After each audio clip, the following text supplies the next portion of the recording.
Hey guys, welcome back to my channel and welcome to another eyeshadow video. I'm on a roll. If you know me, eyeshadow is my favorite thing. So we are taking a look today at the relatively new Natasha Denona Mini Glam palette. You've seen this in my latest haul. I received it in a package that I got shipped from a friend from Sephora, Italy. The Natasha Denona Mini palettes are Sephora exclusive, so that's the only place you can get them, and that is a pity because I remember hunting down the Mini Gold on Cult Beauty and every single Natasha Denona retailer that would ship to me in the Netherlands, and I couldn't. Anyways, I have my hands on all the minis that I like, so I have the Mini Glam here. This is the latest addition to the family, and as all the usual, they cost 25 euros and contain 5 eyeshadows. These are a mixture of mattes and shimmers, and here comes my first criticism of this palette, is that yes, we have mattes and we have shimmers. We do not have special effects, glittery shades, toppers. They really are just regular shimmers. Looking at the shades in the back, all of the shimmers are written with a letter M and there's no special finish there. And that is a little bit my gripe with this. It has a beautiful shade range. I really like how we have a balance of a light transition shade and a dark transition shade. I'm gonna show you how I obtained this makeup look on my eyes at the end of this video, so stay tuned for that and to see this in action. But I like that, again, just like the other palettes, we have a lighter and a darker matte that helps to structure do the bones of every eye look. And then we have 3 different shimmers, a warm toned bronze, cooler toned taupey shade, and a warm toned champagne. Even though at first look you would say this is the more cool toned eyeshadow palette, it actually isn't. It is still more neutral. It has one cool tone, but it's not a cool toned palette. It's less orange, less red than the Mini Nude and than the Mini Sunset, I believe, but still, yeah, not a cool toned eyeshadow palette. You can see on my eyes, I used all the shades today and it's not a cool toned look at all. That is all good and games for me. I don't wear cool tone eyeshadows. I like warmer tones. And the first thing I thought when I saw this palette was, but doesn't it look like Sultry? This guy right here. This is the Anastasia Beverly Hills Sultry palette. And actually I found out recently that it was limited edition. I had no idea. When this one came out, I didn't want to pick it up because I was like, oh, it's too cool toned. It's not for me. It's boring.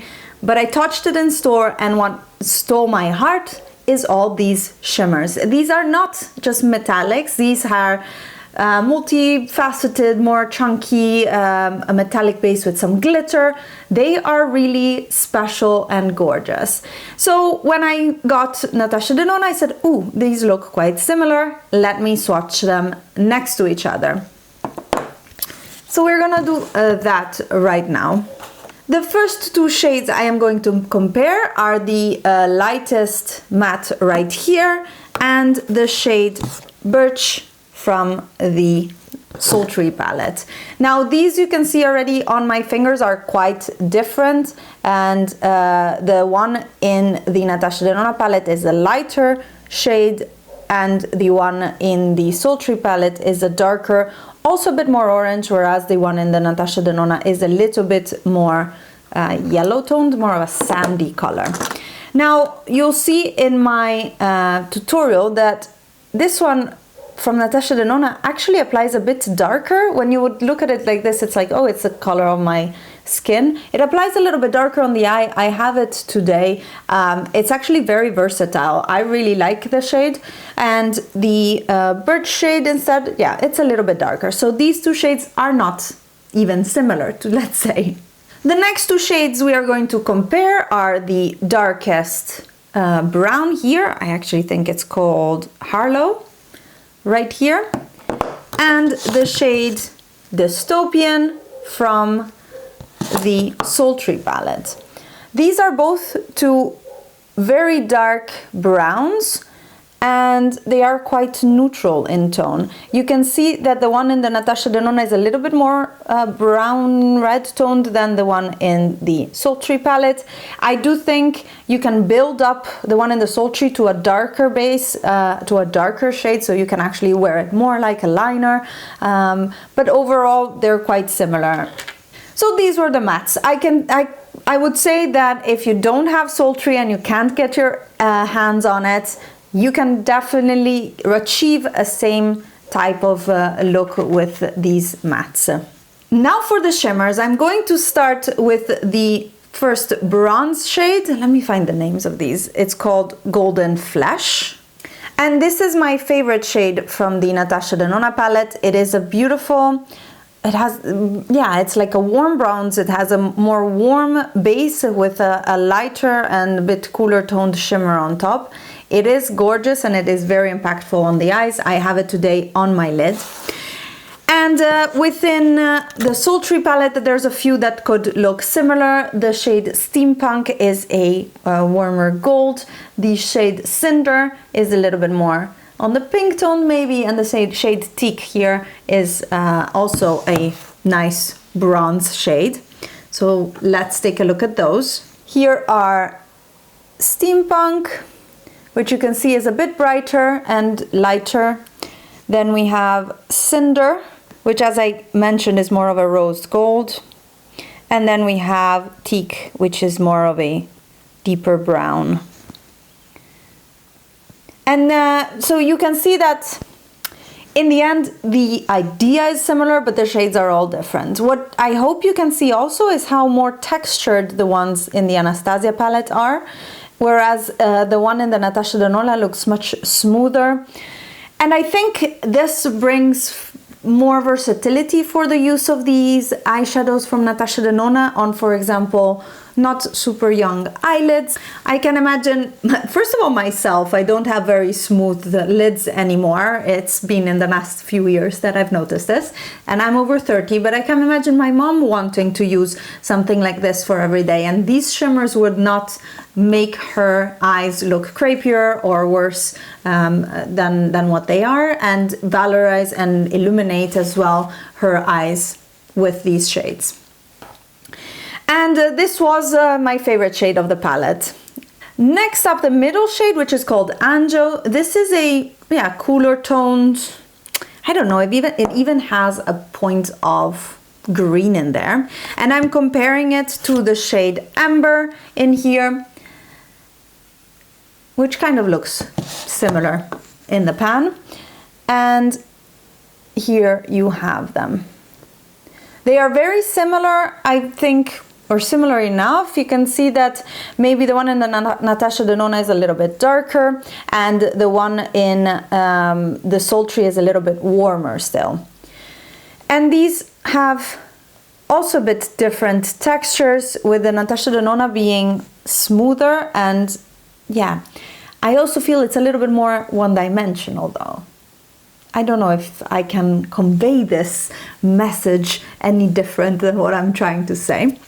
And the last shade in the Natasha Denona is this one right here, which is either Fey or Golden Flesh. One of the two. I don't know if I'm supposed to read them in the back as I see them in the front, or the other way around. Anyways, this guy right here. And I want to compare it to the shade Pearl in the Sultry palette. Here we go. Pearl is one of my favorite eyeshadows in the Sultry palette because of its multi-dimensionality and the different size of particles, but you can see that the colors are very, very different. Pearl is much more pink toned, and the one in the Natasha Denona Mini Glam is much more warm toned, real champagne.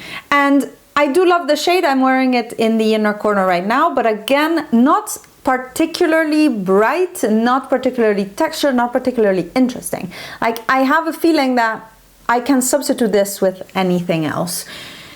And that is a little bit the feeling that I have with this palette, is that the quality is great, the shades are great, but they're not unique enough for me to rave about it and tell you have to go get it. They're not special enough. They behave amazing. If you are looking for these shades and you don't have them in your collection, I think this is a great palette to get. But if you're like me and you have a lot of different palettes, you have a lot of different eyeshadows in singles and just in general, just too many, I think that this one right here isn't necessary. It may have a space in your collection if, for example, you're traveling a lot or you're doing your makeup on the go. I personally sit down at my desk every day. You've seen it in my makeup beauty room tour, and this is where I do my makeup every day. So I have my whole collection at my disposal. I can pick and choose in between palettes. It's not something I do very often to open more than one palette at a time, but I could if I wanted, and even then I feel like Sultry has all of the shades that I might want when it comes to more neutral browns. So I don't think the Mini Glam is necessary. I think it is beautiful. I think the quality is outstanding. The mattes blend themselves. We'll talk about it later in the mini tutorial for this eye look. And I think that if you buy it, you're not gonna be disappointed by it. On the other hand, if you're expecting topper shades, if you're expecting something like what is in the Mini Gold palette, which I did a review as well on my channel, I'll link it in the cards, but that stole my heart, just this beautiful green duochrome topper shade, that stole my heart. Shades like this are not in this palette, and that is where I was disappointed. So with this a lot of blah blah and some swatches, I hope to have given you a little bit of food for thought and whether you want or not to buy the Natasha Denona Mini Glam. And if you like this video, give it a thumbs up and don't forget to subscribe to my channel. We are growing. Welcome to everyone, actually. I should say it at the beginning of the videos, but I'm just not used to it. It's like, you're my people, so hi. So yeah, now without further ado, let's get into the tutorial where I show you how I got this eye look. I am starting by applying the lightest matte on the crease and transition, and if you see in the pan compared to the color that is transferring on my eyes, it is actually quite a little bit darker, I feel, in a good way, because that yellow right there would have, or that neutral right there would have been way too light for me. But as you can see, it transfers well, and it could seem like a good transition shade, crease shade by itself. I mean, I could go out like this and I'd be fine. So that one works very well. Then I am going in with the darker matte and applying that really on my outer crease, and then slowly blending it into the crease further and upwards. You can see that these, just like in the Mini Gold, these blend themselves. I'm really not putting a lot of effort into it, and it works really, really well. I like to bring the shade a little bit higher because that first shade isn't that dark. So I like that this one can sheer out to compensate the bridge between the two shades. Because if you look at the palette, they are one very light one and one seemingly dark, very dark one. And luckily, they blend together pretty much seamlessly. And that is one of the advantages of these more expensive formulations. They work really well. I am going in with this cool toned shimmer right here, and I wanted to show it to you applied. It has a nice luminosity, but as you can see, it's quite a flat shimmer. It's not extremely interesting or anything like that. It blends out nicely. With the other side of my brush, I'll take the bronze, which is my favorite shimmer in this palette because it has a bit more dimension. It's also warmer, of course, which is my preference for, in general, eyeshadows. What I like about this palette is indeed the fact that these shimmers are regular wearable browns for every day, but they're not very light. So I find myself having trouble wearing champagne all over my lid. It just doesn't suit me. I line my eyes with a brown liner. This is from Kiko. I mention these all the time. These are from their limited editions, but they bring them out every once in a while, and a good brown is always good. They are very creamy, as you can see, very pigmented. And then with a little brush I go and smudge out the line so that I don't have a harsh edge. On my lower lash line, then I'm taking again the darkest shade in the palette and deepening the eye, as well as connecting the lower to the upper lash line. I don't really go past the middle of my eye because I think that closes off my eyes a little bit, and that is due to the correction of my eye shape, of course. For my inner corner, I will take this really light shade here from the palette, which is a pretty warm toned champagne, which is also, as you can see, a little bit flat. It's very shiny, it's pretty, but there is not a lot of dimension to the shade, so there's no bigger and smaller particles of shimmer. I will finish by applying my lashes and mascara, and I'll be right back. Okay, here we are. If you see a few white dots, that's the lash glue still drying. And I love these lashes. I hadn't worn them for a while, but I love them. And this is the final look. I wore something very similar yesterday to work, minus the lashes, plus a bold lip, but this is a very simple and easy everyday look.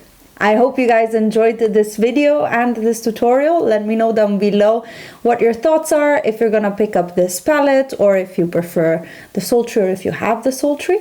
And I'd like to discuss it with you. Let me know in the comments down below, and I will see you in my next video. Bye!